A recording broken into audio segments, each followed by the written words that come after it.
Welcome to episode 11 of V8 Stealth Beetle, another very tough day at the office.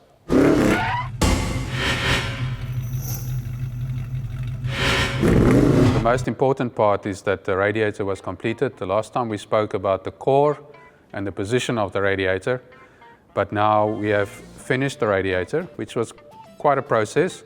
As we discussed, 2 side tanks had to be fabricated, and of course an inlet and an outlet for the water. Then also we designed and manufactured a mounting frame for the radiator fan. So in essence, the radiator has been completed. Another key element that has been completed is the front shock tower. There's one obviously left and right. And this is the mounting point for the front McPherson strut.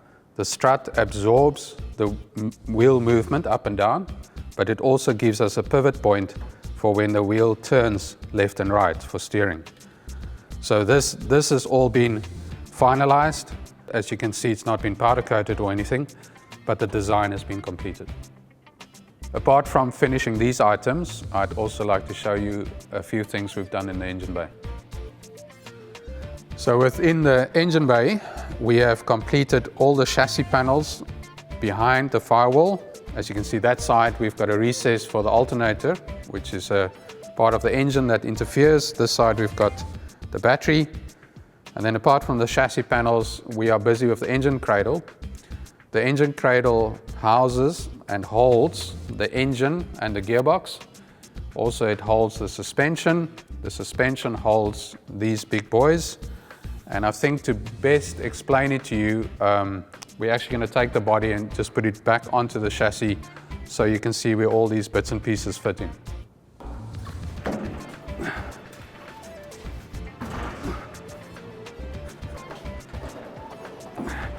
You can come down a bit.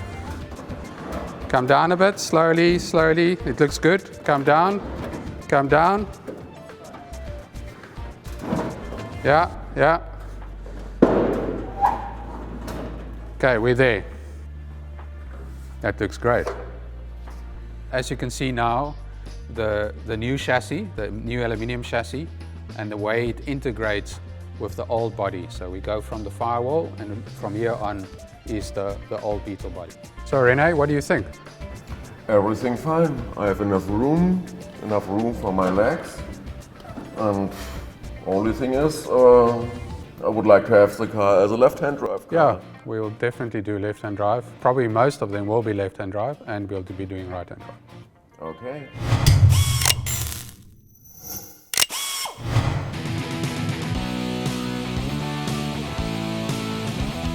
So while Jean continues to develop the chassis, which includes, by the way, for you eagle-eyed viewers, a complete rethink on the way the radiator is held in place, the guys at KE Panel Beaters are busy on the body. And believe me, you need many hours of painstaking work to turn a 50-year-old lady like this into a supermodel. So let's see what they've been up to.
Hi, today we're going to be chatting about the electrical system of the Beetle that I've just started with. The power generation in any vehicle is very much similar to what it was many years ago if alternators were used. With the original motor in the Beetle, it was an air-cooled 40 horsepower motor, and obviously that's not enough for us, so we've decided to put the V8 400 horsepower motor in. And the changes in these are quite significant, as the newer generation motors use modern electronics with modern wiring systems. So the current wiring systems in the Beetle are obsolete. So we have gone through the process of purchasing a brand new wiring loom that accommodates a Golf, because we're using Golf stalk switches. The biggest problem that we had was finding an ergonomical fuse box that holds all the fuses to prevent any of the cables being damaged in the case of a short circuit in the vehicle. And the only way we could do this was by buying a complete loom. And I've just started with repopulating the loom with the cables that we are needing for the vehicle. We will make a mock-up of what we have. From what we have, we'll get a working model. From the working model, we will then physically have brand new wiring looms manufactured that are state-of-the-art and ready to go into your fantastic new Beetle. We've reached a significant milestone by having the Beetle standing on all four wheels. All these months we have been working on the jig table, and at last we've been able to now let her stand on the ground at the correct height, at the correct stance. She looks a hell of a lot more like a Beetle than she has been over the last episodes. At the front of the Beetle, we have managed to integrate the old and the new. The old being the Beetle body, obviously, and the new, this aluminium suspension, aluminium chassis, aluminium steering rack. The brakes have been clarified and completed. The shock absorbers are working, the radiator is in. All these little bits and pieces are working together perfectly. The one last thing that we have to try and design is how to force the air in under the nose of the car across the radiator. We don't want to see big air intakes at the front. We're calling it Stealth Beetle because people are supposed to think it's just another Beetle, but it's clearly not. So we will force air underneath the car, across the radiator and up. At the rear of the Beetle is the business end, which is where we are putting the V8 with the 2 turbos and everything else. So we've created a massive space here for the engine and gearbox. The engine cradle, which holds the suspension, which holds the engine, which holds the gearbox, which holds the oil cooler and all the other bits, have been designed. It's been completed. I'm very, very happy with it. The aluminium part of the chassis is only 80 kilograms, which is unheard of.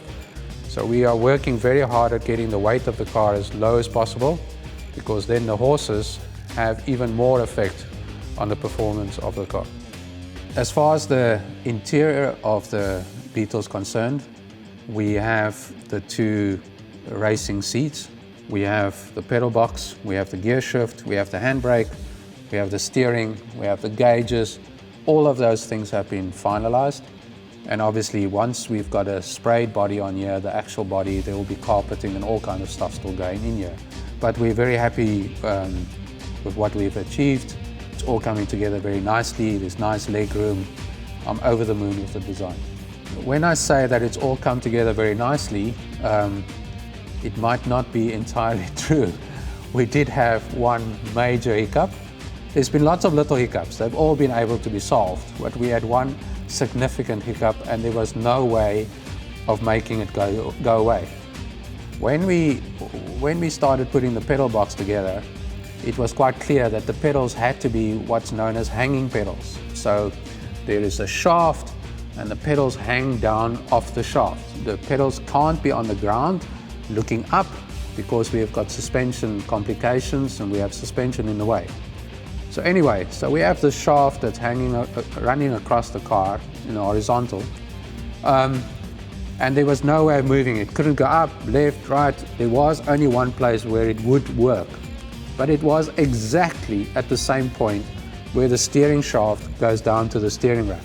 So we had to find little design changes and find 5 millimeters here, 5 millimeters there. That's all we were talking and we've managed to make these two shafts work in opposite directions but clear each other.